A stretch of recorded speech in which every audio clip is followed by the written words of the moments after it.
Di suatu lembah terpencil, tanahnya bisa bernyanyi ketika digoyang bumi.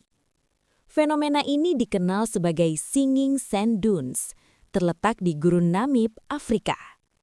Bukit pasir raksasa itu mengeluarkan suara mendengung seperti orkestra misterius dari bawah kaki.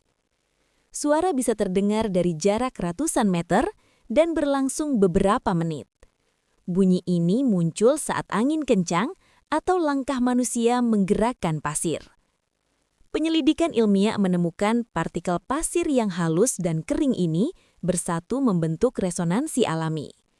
Suara bisa berubah nada tergantung arah angin dan jumlah pasir yang bergerak. Di gurun paling sepi ini, bumi sendiri bisa berbicara, dan bunyinya membuat siapapun terpana.